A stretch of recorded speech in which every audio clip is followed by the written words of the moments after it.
Okay, I'm not sure what happened with that last one, but here we're going to look at how to solve for x. Oh my lord, what's going on? Okay, so how to solve for something that looks like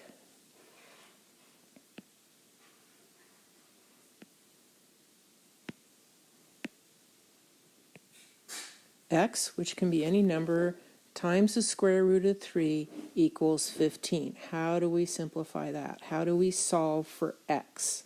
Remember, just like back in Algebra 1, this is our goal, is to solve for x. So the first thing we need to do, if you remember, is to isolate the x. Get him by himself. Okay, poor lonely little x, but that's exactly where we want him. So when we're working with radicals, how do we do that? So we take our original equation, which is x times the square root of 3 equals 15, and we divide both sides by what's next to the x, okay, which is causing him not to be isolated. So we're going to divide both sides by the square root of 3.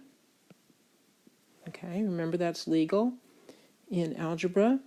So x times 3 divided by the square root of 3 is just x, because root 3 over root 3 is equal to 1.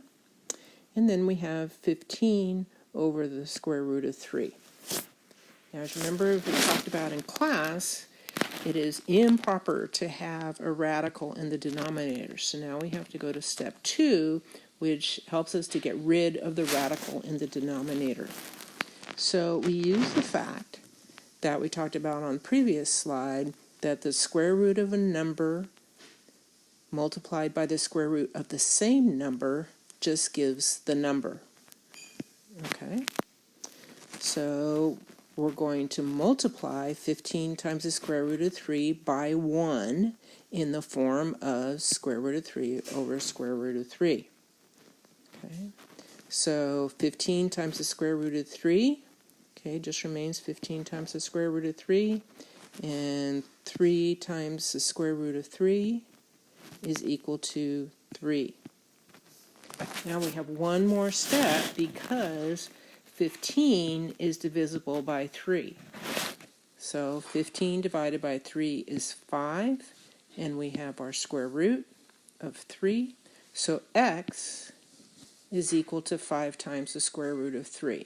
And this technique is going to come in really handy when we're doing those 30, 60, 90 triangles, and you have that one side that's equal to x times the square root of 3.